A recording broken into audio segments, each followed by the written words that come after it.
श्रम विभाग की लापरवाही का खामियाजा भुगत रहे श्रमिक कल्याण मंडल के 218 संविदा कार्मिक। पिछले 6 महीने से वेतन नहीं मिलने से इन कर्मचारियों के सामने रोजी रोटी का संकट गहराता जा रहा है। हालात इतने खराब हो चुके हैं कि एक संविदा कर्मी भूख हड़ताल पर बैठ गया है, जिसकी हालत अब नाजुक बताई जा रही है, लेकिन प्रशासन की ओर से कोई सुध नहीं ली गई। वित्त विभाग से 166 पदों की स्वीकृति मिल चुकी है और विभागीय आश्वासन भी दिए गए थे, लेकिन मार्च 2025 की समय सीमा गुजर जाने के बाद भी कोई कार्रवाई नहीं हुई। कर्मियों की साफ चेतावनी है, या तो नौकरी दो या हम परिवार सहित आंदोलन करेंगे। भूख हड़ताल पर बैठे कर्मी ने कहा, या तो मुझे नौकरी मिलेगी या मैं लाश बनकर यहां से जाऊंगा। अब सवाल यह है, क्या संविदा कर्मचारियों की आवाज सरकार तक पहुंचेगी? कर्मचारी हैं, उनसे बात करेंगे, क्या उनकी मांगे हैं, क्या उनका जो पीड़ा है, क्या परेशानी है। क्या नाम है सर? मुकेश शर्मा नाम है सर। मुकेश जी, क्या समस्या आ रही है आप लोगों को और क्या जो पूरा विवाद है क्या है? हमारा क्या विवाद है सर, ये है कि श्रम विभाग में पिछले 10 से 12 सालों से हम कार्यरत थे। हर साल हमारा जैसे रिन्यू होता था, जो टेंडर बोल देते हैं अपने, वो लगातार हो रहा था। लेकिन इस साल जैसे 2 नवंबर में 2024 में वो टेंडर समाप्त हुआ, तो उस समाप्त होने के बाद इन्होंने उसको रिन्यू नहीं किया। वो आप मतलब कर्मचारियों की मतलब अधिकारियों की लापरवाही कह सकते हैं, या उन्होंने मतलब कोई और उनकी मंशा है, हमें ध्यान नहीं है, हमें कोई उसमें सूचना नहीं मिली। हम ठीक है, उसके नवंबर में 2024 के बाद हमारा मतलब उन्होंने टेंडर खत्म कर दिया, उसके बाद टेंडर ही नहीं किया। पिछले 8 से 9 महीनों से हमने सीएम साहब के, हमारे जो जानकार जैसे हमारे जो मंत्री साहब हैं, ठीक है, उनसे मिले, हम उनको ज्ञापन दिया। हमने एमएलए जो हमारे जो विधानसभा के जो एमएलए हमारे अलग अलग सभी जिलों से आए हैं, तो उनकी विधानसभा में जितने भी एमएलए साहब हैं उनको हमने ज्ञापन दिया, ऑफिस में ज्ञापन दिया हमारे जो अधिकारियों को, तो कोई सुनवाई नहीं है। अब पिछले 8 दिनों से 9 दिनों से हम यहाँ धरने पे बैठे हैं। हमारा एक साथी भाई है, वो भूख हड़ताल पे भी है, तो अभी तक कोई मतलब अधिकारी, कोई मतलब प्रशासन की तरफ से कोई हमसे कोई वार्ता के लिए नहीं आया अभी तक। अच्छा, जो ठेके पे आप लोग हो, कितने दिन नौकरी करी और अब जो रिन्यूअल कह सकते हैं, जो रिन्यूअल अब नहीं कर रहे?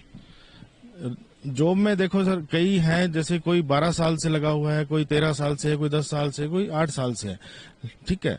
तो रिन्यू में क्या होता था, सालाना होता था टेंडर हमारा अलग अलग कंपनियों का, तो वो रिन्यू विभाग द्वारा, बोर्ड के द्वारा, यहाँ बोर्ड है हमारा, ये श्रमिक कल्याण बोर्ड, BOCW बोर्ड बोलते हैं, उसके थ्रू हम सारे कार्यरत थे उसमें, तो उसका सालाना रिन्यू होता था, जो इस साल नहीं किया गया किसी कारणवश। अब कारण तो हमें ध्यान नहीं। बोर्ड क्या कह रहा है आप लोगों को इस पूरे मामले पर? क्योंकि एक व्यक्ति हमने देख भी रहे हैं, भूख हड़ताल पे है 8-9 दिन से, तबीयत भी खराब है, और आप लोग 9 दिन से कंटिन्यू यहाँ हैं, तो क्या आश्वासन आप लोगों को दिया गया है?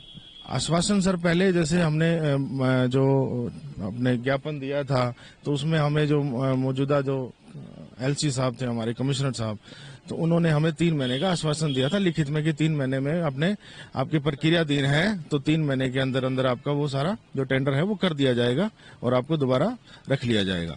लेकिन उस 3 महीने को भी मतलब बीते को काफी टाइम हो गया। वो दिसंबर में उन्होंने आश्वासन दिया था जी, और आज मतलब अगस्त शुरू हो चुका है। ये संविदा कर्मचारी हैं जो देश के अंदर लगातार, एक तरफ तो सरकार रोजगार बढ़ाने की बात करती है, तो एक तरफ यहाँ जो काम हो रहा है वो रोजगार घटाने का हो रहा है, क्योंकि युवा पीढ़ी एक बेरोजगारी की जो कगार है वो लंबी चल रही है। क्योंकि इस देश के अंदर पढ़े लिखे, जो अगर माना जाए ना, तो पढ़े लिखों की जो बेरोजगारी का जो कगार है वो बहुत लंबा है। शायद सरकार को इस पे संज्ञान लेना चाहिए, क्योंकि पढ़ाई के बाद में अगर बेरोजगारी पे अगर व्यक्ति घूमता है, तो शायद उसको परिवार नहीं, वो खुद को चलाने में भी बड़ी जो कठिनाई है वो बहुत देखनी पड़ती है। क्या लग रहा है कि जो श्रमिक विभाग है आप लोगों का, क्या कोई फैसला लेने में क्या परेशानी आ रही है? निराधार सर में बिना नोटिस देके और हमें यहाँ से हटा दिया गया, कोई सूचना नहीं दी पूर्व से। 218 कर्मचारी हैं, जो हम 9 महीने से 8-9 महीने से अपने स्तर पर जो भी प्रयास हैं सरकार की तरफ से और प्रशासन की तरफ से, कोई भी जो भी नहीं रह गई उनके। टोटल कितने कर्मचारी हैं? 218 कर्मचारी हैं सर हम। 218 जी, पूरे राजस्थान में 218 कर्मचारी हैं। ये 218 कर्मचारी कहाँ से हैं राजस्थान में? सभी जिलों से हैं सर, जिला स्तर के सर कार्यालय हैं। अच्छा, जो आप लोगों की पोस्टिंग थी कहाँ थी और किस किस जगह थी? सर मैं पहले राजसमंद था, बाद में मेरा ट्रांसफर हनुमानगढ़ कर दिया गया। जी सर। तो ऐसे ही सब लोगों के मतलब अलग अलग, कोई टोंक, कोई कोटा, कोई अलग अलग है भाई इसमें? जिला कार्यालय सर। ये देख सकते हैं जो आज इनको जो बेरोजगारी का जो मुद्दा है वो लगातार देश के अंदर बढ़ता जा रहा है और खास तौर से राजस्थान में, क्योंकि जब से भजनलाल सरकार बनी है तो धरने प्रदर्शन विरोध शायद वो बेरोजगारी के ऊपर ही ज्यादा हो रहे हैं। मैं आपको एक चीज और दिखाना चाहूंगा। ये व्यक्ति है जो तकरीबन 8 से 9 दिन से भूख हड़ताल पे है, जिनकी स्थिति शायद आप देख भी सकते हैं और हम दिखाने की भी बात करेंगे, हम कुछ बात भी करने की कोशिश करेंगे। भाई साहब, भंडारी जी, क्या नाम है आपका? दिनेश भंडारी। भंडारी जी, क्या ऐसी वजह रही जो आपको ये नौबत पे आना पड़ गया? हम 10 साल से इस विभाग में अच्छे से काम करते आ रहे थे।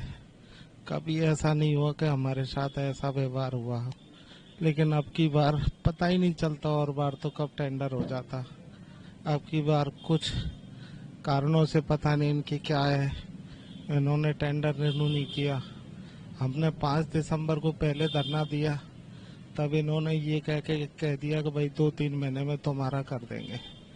अब की बार सर बताओ आप, हम 10 साल से यहाँ काम कर रहे हैं, अगर हमको 10 साल से काम करते करते हो गया और अचानक हमको हटा दिया, हम बेरोजगार हो गए एक साथ बगैर किसी कहे सूचना के, हम बेघर हो गए सर। अब 10 साल इस विभाग को दिए हमने जो हमारे महत्वपूर्ण थे, कीमती थे, अब अचानक हम बताओ कहाँ जाएं, क्या करें।